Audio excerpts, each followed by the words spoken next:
My niece pushed me into the lake and laughed. "Don't pretend, old hag, it's just water." So I let her sink in regret, permanently. The water surged into my mouth and nostrils like a betrayal I never saw coming. One second I was standing by the edge of the lake, watching the stillness of the water dance under the last light of dusk. The next, I was weightless, falling forward with a push that was small in force but enormous in meaning. I did not hear the splash so much as feel it from the inside. The lake swallowed me whole. As my body sank, my mind clung to the voice that delivered the final insult before gravity did the rest. "Do not pretend, old hag, it's just water," I flailed. "I am not a strong swimmer. I am 78, with arthritis in both knees and a right shoulder that has not worked properly since the Reagan administration. My feet could not find ground. My hands could not find the air. The world blurred. Water pressed into my lungs. I thought, so this is how I die. Not in bed, not in peace, not in the arms of loved ones, but in silence, in cold, with the echo of mockery being the last voice I ever heard. But life is a stubborn thing. So am I." Somewhere above the surface, a voice broke through. "Oh my God, Marlene?" Strong arms reached into the water, a splash, a curse, then finally, breath. I choked, coughed until it felt like my lungs would split in half. I opened my eyes to blurry light, and then to the face of my old friend Cheryl, her hair gray like mine, her jaw clenched in fury. "They left you there?" she demanded, looking past me toward the opposite shore. "They just left you?" I nodded, just barely. Cheryl had been driving past the lake on her way back from a late grocery run. She said something told her to pull over when she thought she saw a figure bobbing in the water. Thank God she listened to that something. She got me to her car, wrapped me in a blanket, and took me straight to her house, not the hospital. I begged her not to. I was not ready for anyone to know I had survived, not yet. As I sat trembling in her living room, sipping tea with shaky hands, the evening played back through my mind like a cruel cartoon. That voice, that laugh, "Do not pretend, old hag, it's just water." But the thing is, it was never just water. 3 weeks earlier, my life had been different. Still painful, but in a quieter way. After my daughter died in a car accident 2 years ago, her only child, Savannah, insisted I move in. "We'll take care of each other," she said. I believed her. Savannah was 29, newly famous on the internet for her self-care with sass videos. She had over 300,000 followers on TikTok and called herself a wellness realist. But wellness, I learned, did not extend to the people who actually lived with her. Her home had pristine white walls, marble countertops, a yoga room, and not a single photograph of her mother, my daughter, anywhere. I was given the guest room on the first floor. "You're lucky," Savannah said on day one. "My upstairs is off limits. It's for recording." I nodded. I did not want to interfere. I was there to grieve, to help, to feel needed. Instead, I became invisible. "You can help around the house," she said, "just little things." Little things became everything. Cooking, cleaning, folding laundry I was not allowed to use. I was the only one who scrubbed the sink after her turmeric smoothies stained it yellow. One afternoon, I misplaced the key to the extra fridge in the garage, the one she used for her health drinks and fruit shots. I was flustered. Savannah rolled her eyes and said to her phone, live on video, "What's the use of living so long when you forget where you even are?" Thousands of her viewers laughed.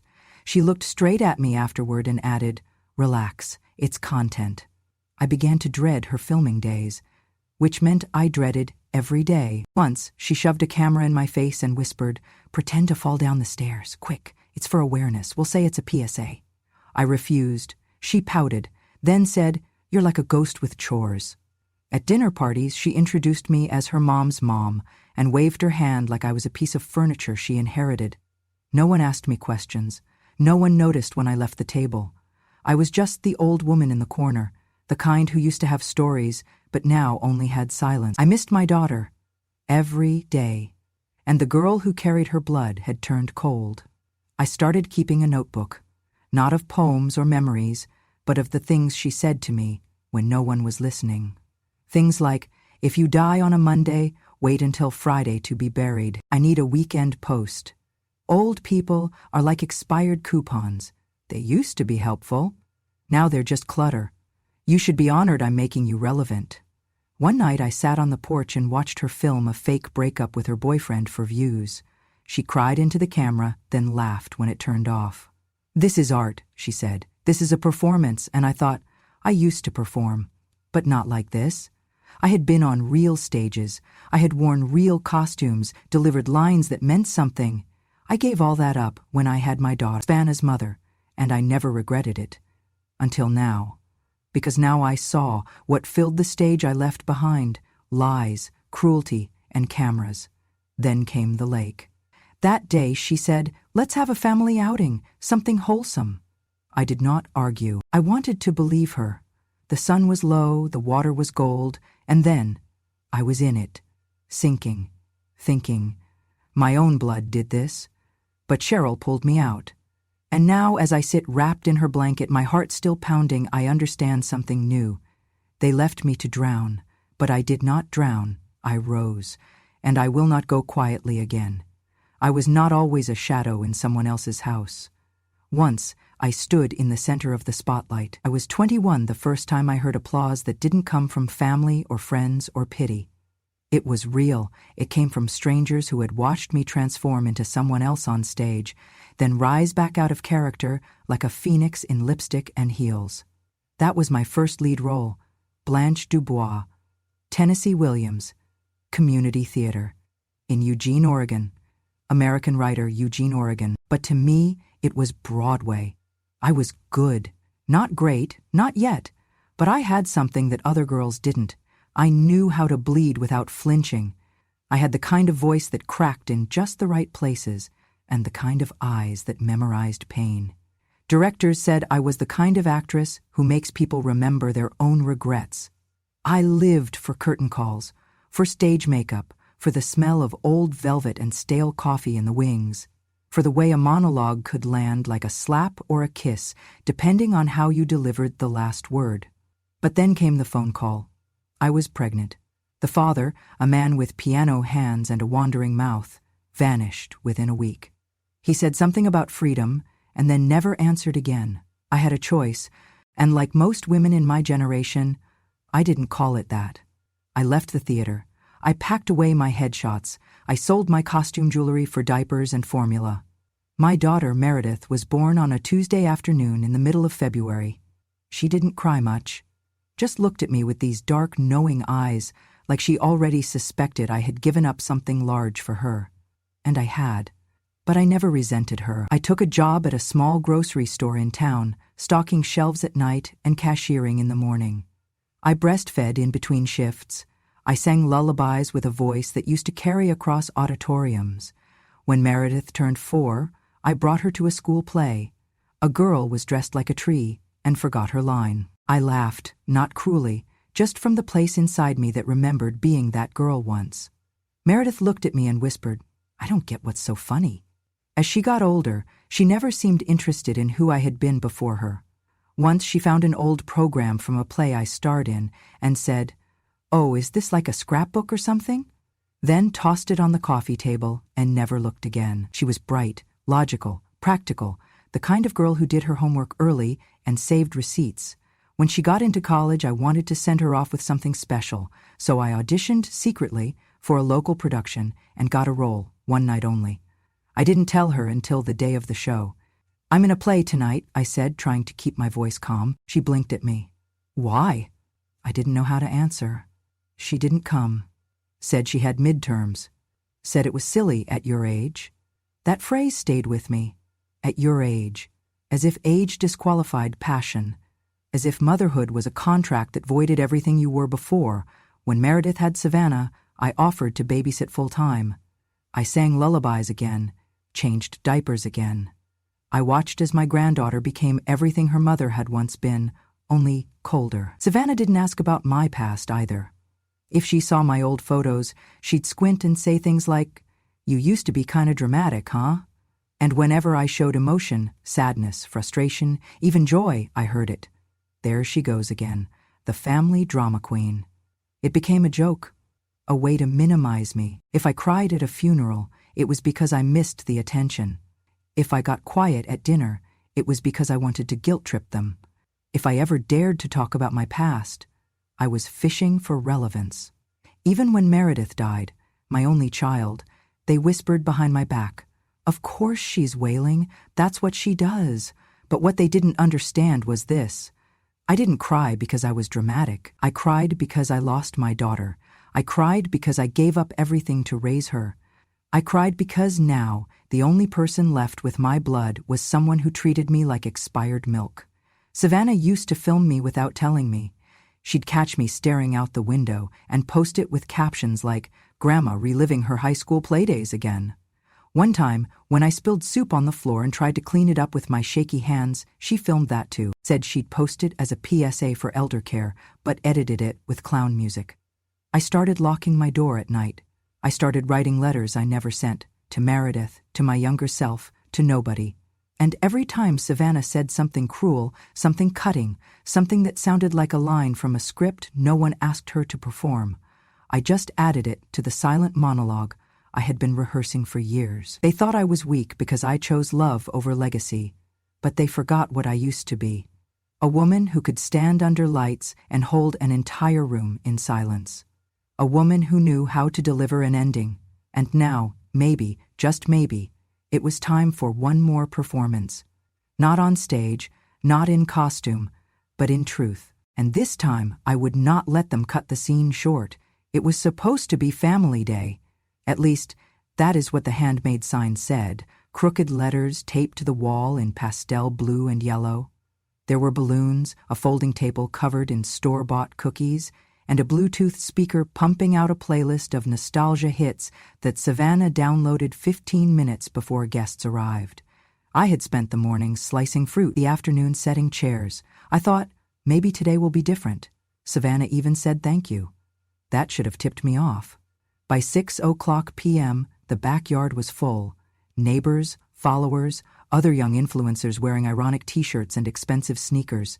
I tried to keep my distance, standing near the drink table like a friendly ghost. At 6:23 p.m., Savannah clapped her hands and yelled, "Okay, everyone, time for a little viral moment." I saw her boyfriend raise his phone. Someone else grabbed a tripod. She turned to me, beaming like it was prom night. "Grandma," she said sweetly, "come sit here, right in the center." I should have known, but part of me still hoped, so I sat. They brought out a cake. Not for me, not for anyone, just a prop. Then Savannah pulled out a bag of cornstarch. "Let's go viral," she announced as the cameras rolled. "Fake a grandma stroke and see who cries first." People laughed. I didn't understand. Then she dumped the powder on my face, my mouth, my eyes. I couldn't breathe. Someone shrieked, "Oh my God, she's seizing!" Another shouted, "Call 911, no, film it first."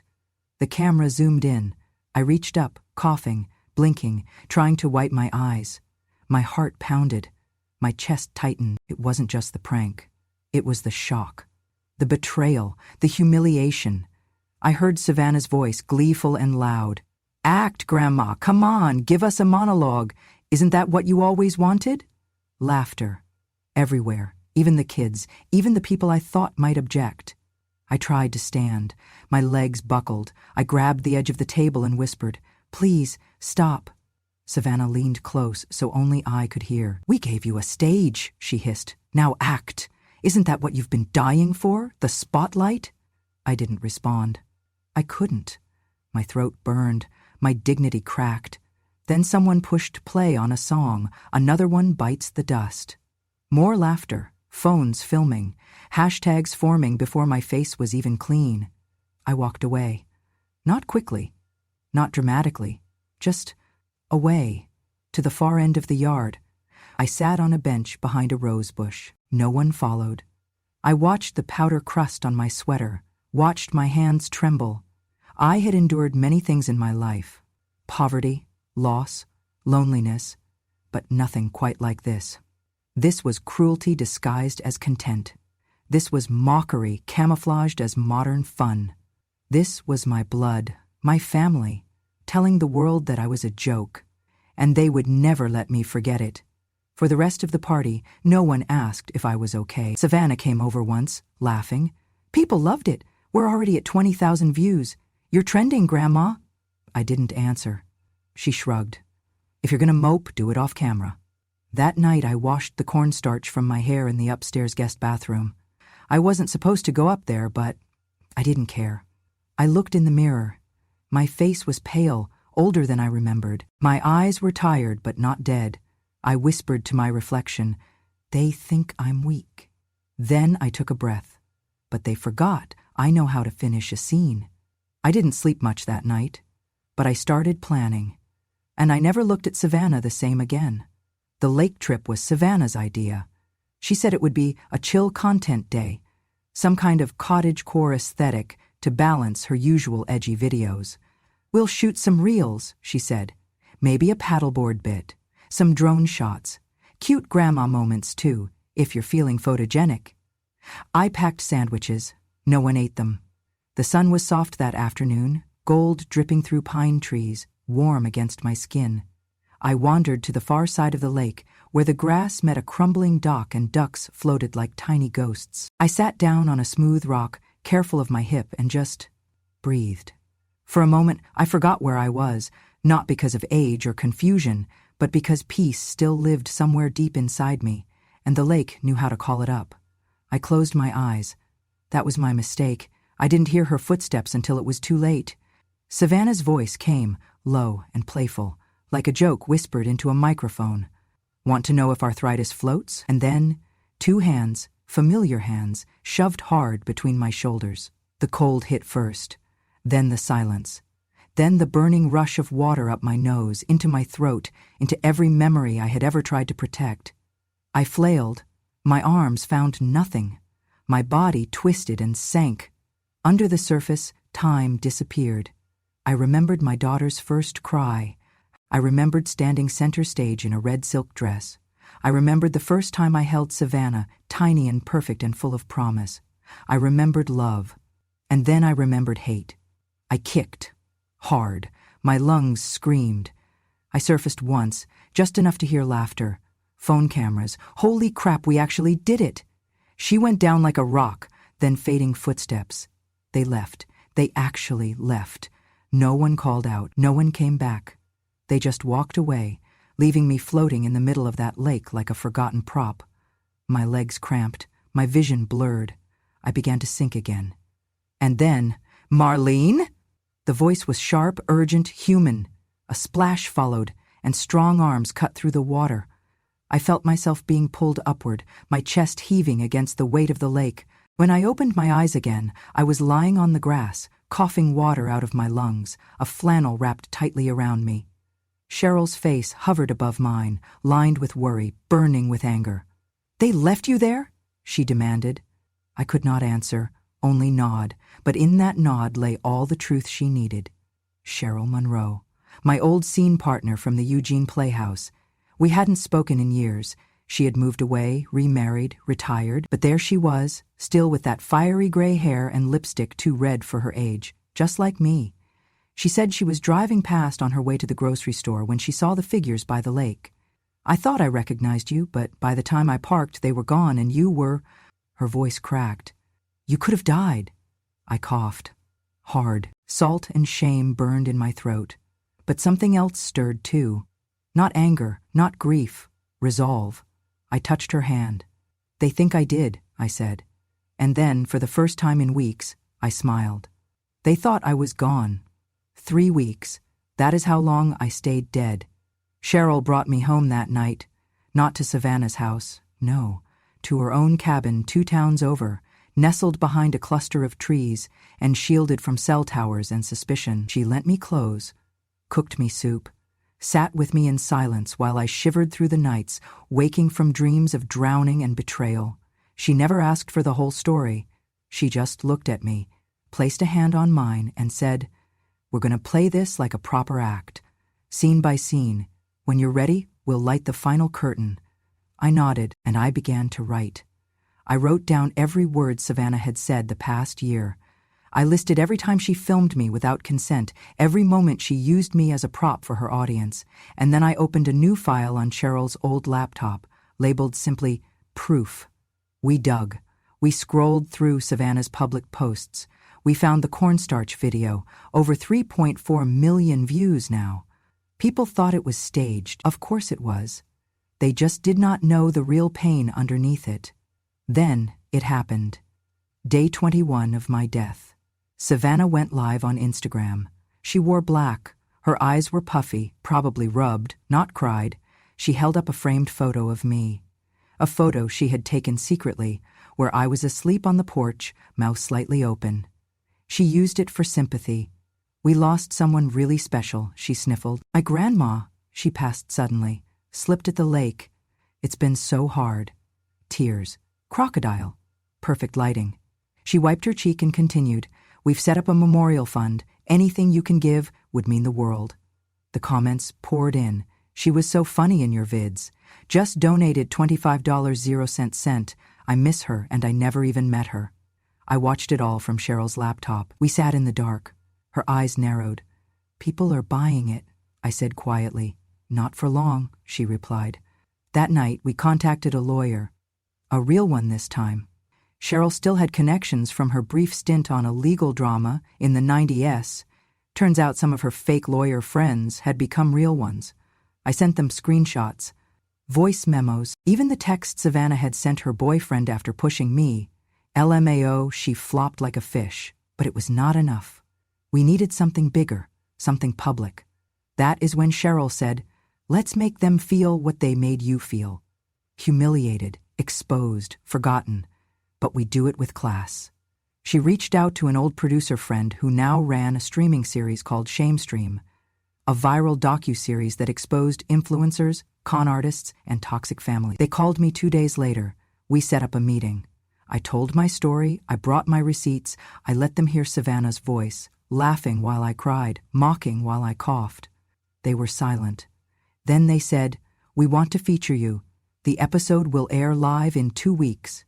I nodded. "Make sure it airs the same night she hits 50K in donations." They laughed. "You really were an actress, huh?" "No," I said. "I still am." 2 weeks later, Shamestream aired its newest episode, The Grandmother They Buried Alive. It opened with a montage, shaky iPhone footage of me stumbling with powder on my face, blinking into the sun, then stumbling again, this time into cold black water. The scene froze just as I disappeared beneath the surface. Cut to a voiceover. Mine. Calm, composed. They thought I was too old to matter, too tired to fight, too easy to erase. Then came the receipts. Clips Savannah never thought I'd saved. Her mocking me behind closed doors. "Old hag's finally gone," she whispered one night, curled up in a blanket with her boyfriend. "That's $2,000, 0 cents a month I get to keep." Then, the fake eulogy, the crocodile tears. The donation tally flashed on the screen like a game show counter. $50,000, $238, 0 cents. More than $50,000 raised on the back of my so-called death. And not a single tear of hers was real. She wore white this time, said it symbolized peace. As she hit start stream, 3 men walked into frame, 2 uniformed officers and 1 man in a gray suit. They read her rights, live, in real time, to 14,000 viewers. Someone clipped the moment and uploaded it. It hit 1 million views in 5 hours. Savannah tried to deny everything. "This is a setup. She was already sick. She faked everything." But then they played the clip again. Her voice. Her laugh. That sentence. "Let's go viral, fake a grandma stroke and see who cries first." She was taken in. Charged with elder abuse, fraud, and obstruction. The next week, I stood in court. She was seated across from me in a jumpsuit, too bright for the room. She wouldn't meet my eyes. I wore navy, hair pulled back, straight spine, no trembling. The judge gave me the floor. I walked up, heels clicking, slow and steady. I turned to Savannah. "You pushed me into water," I said. My voice didn't shake. I rose. I took 1 step closer. "Now sink in your own lies." I didn't cry. She did, but not for me. Not for what she'd done, only for what she'd lost. Her sponsors dropped her within hours. Her channel was demonetized. And the memorial fund? Frozen and returned. Every dollar.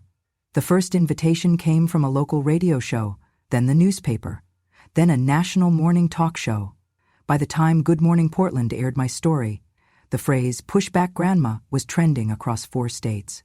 I had no PR agent, no team, no stylists. Just me, my voice, my story. They dressed me in soft blue and gave me tea I did not drink. The host leaned forward, all syrup and sympathy. "Tell us, Marlene, how did it feel to finally be seen?" I took a breath, looked into the camera. "They said I craved attention," I said, letting the words settle. Maybe I did. But now the spotlight shines where it belongs, on their cruelty. Silence, then applause. The clip made rounds, edited, remixed, even turned into a spoken word piece by a college performance group. People wrote to me, women from nursing homes, caregivers, estranged mothers. Some said thank you. Some said I thought I was the only one. I wrote back to each of them. Meanwhile, Savannah sat in a halfway house, serving 6 months of monitored detention. She was banned from live streaming, stripped of her partnerships, and ordered to take courses in elder care and ethics. She tried to apologize. A letter, a voicemail.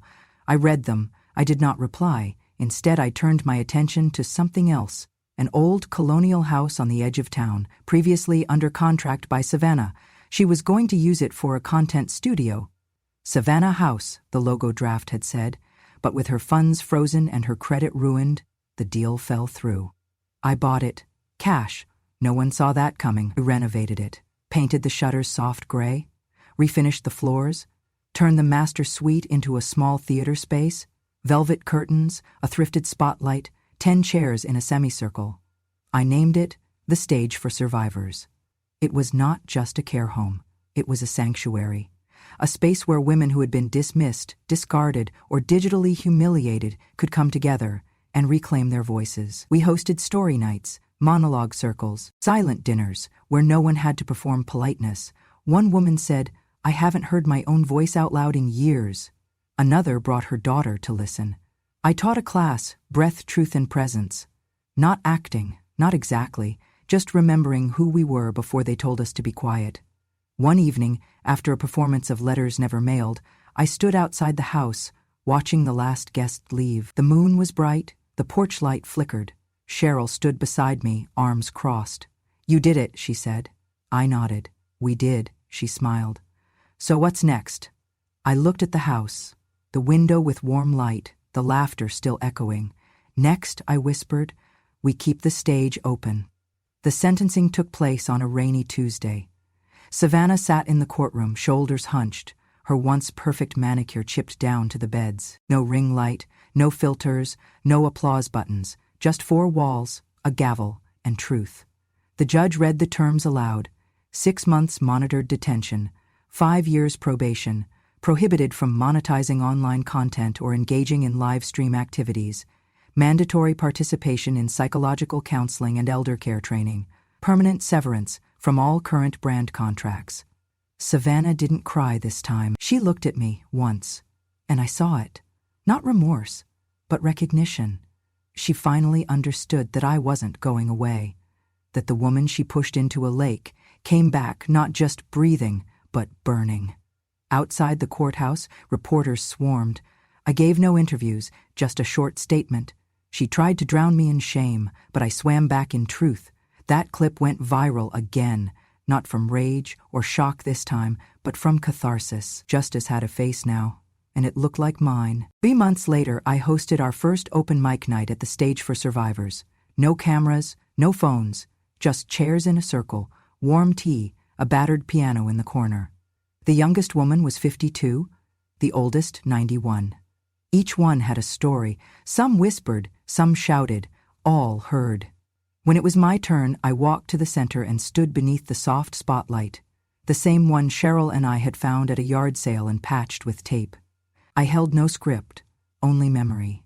I was raised to be quiet, I began, to make space, to not demand attention, and when I did speak, when I dared to perform, I was called dramatic, emotional, unstable. Laughter. Knowing, soft. I continued. They said I should be grateful to be kept, that a roof and a bed meant I owed them silence. Pause. But silence is not safety. And shame is not a blanket. It never warms, it only weighs. The room was still. So I finished with the only line that truly mattered.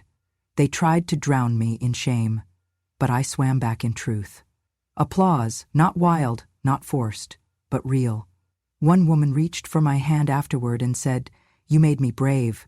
Another whispered, "I didn't think anyone would ever believe me." That night, after the last teacup was washed and the lights dimmed, I stood on the porch, watching the stars flicker over Oregon's dark sky. The house behind me hummed with quiet strength. I had no followers, no subscribers, but I had a stage, and for the first time in a very long time, I knew I would never be erased again. I used to think my story would end quietly, tucked away in some forgotten room with a stack of unpaid bills and an obituary nobody clipped. That was how I imagined old age, not a triumph, not a reckoning, just fading. But I was wrong. Life has a way of dragging you back into the light, even when you have been shoved into the water, even when your lungs still burn with the memory of drowning. Months passed after Savannah's sentencing, and my life took on a rhythm I never thought possible again. Mornings began with the shuffle of slippers across polished wood floors in the house I'd bought, the same house she once bragged would be her content palace. Now, it was filled with the laughter of women who had been discarded, ignored, or silenced. We brewed coffee strong enough to wake the dead and sat together at the kitchen table, swapping stories. Not for views, not for likes, for survival. Afternoons belonged to workshops. Some women wrote letters they never sent. Others painted or sang songs they had not dared to sing in decades. I taught them breathwork, stage tricks, really, how to project your voice, how to stand tall even when you feel small. It was not acting, though some called it that. It was remembering. Evenings were magic. We gathered in the small theater room under the glow of that thrifted spotlight, 10 chairs filled with 10 souls who finally had an audience. They read poetry, they told the truth. Sometimes they just wept, and we clapped anyway, because tears, too, are a kind of performance, and every performance deserves applause. I was not just surviving anymore. I was curating a second act. One night, after an especially raw performance by a woman who had spent 40 years married to a man who called her worthless, I stood outside on the porch, watching the sky bleed into midnight. Cheryl joined me, carrying 2 mugs of tea. "You know," she said, "we could take this further." "Further?" I asked. "Not just a house, a movement. There are so many like us, Marlene. Invisible women, drama queens, nags, burdens. What if we gave them all a stage?" Her words settled in me like seeds. The next week, I received a letter.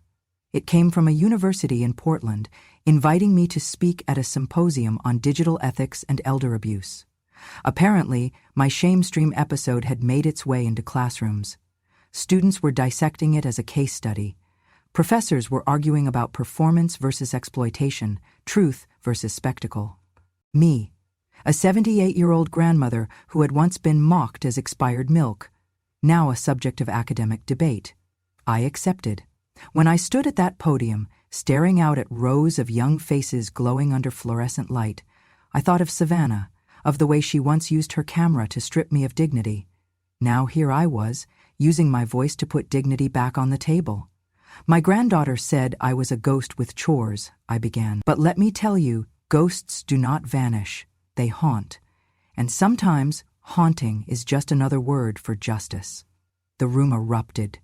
Not in laughter, but in thunderous, knowing applause. That moment lit something in me. Over the next months, invitations flooded in. Radio interviews, podcasts, even a request to collaborate on a book. At first, I resisted. I told myself I was not seeking fame, but then I remembered how they used to sneer, "She just wants attention." Maybe I did. But this time, I wanted it for the right reasons. So I said yes. I told my story again and again, not because it gave me pleasure to relive the cruelty, but because every time I spoke, another woman wrote to me. Letters arrived daily. "My children don't call me anymore. I thought I was useless. Thank you for showing me I am not. My granddaughter makes fun of me online. I never thought anyone else knew what that felt like. You gave me courage." My mother died in silence. "I wish she had had your stage.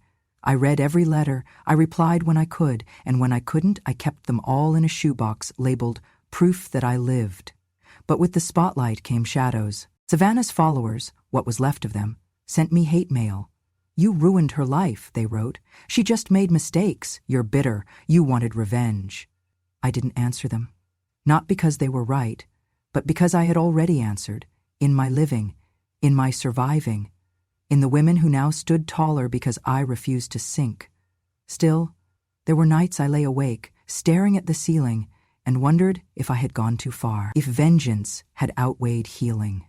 Then I would hear the echo of that night at the lake, her laughter, the cold water, the silence of their footsteps walking away, and I knew I had not gone far enough. Because cruelty has a long echo, but so does justice. 1 year after my so-called death, we held the first annual Survivors Gala at the Stage for Survivors. Women came from across the state. Gray hair, shaky knees, strong hearts. Some came in wheelchairs, others with canes. All came with stories. We transformed the old house into a palace of light. Candles in the windows, ribbons across the walls. The tiny stage dressed in velvet and lace. When it was my turn to speak, I looked out at their faces. Faces that had been dismissed, overlooked, mocked. Faces that now glowed under the attention they deserved. They said we were too old to matter, I told them. Too weak to fight. Too invisible to be seen. But look around. This room is proof.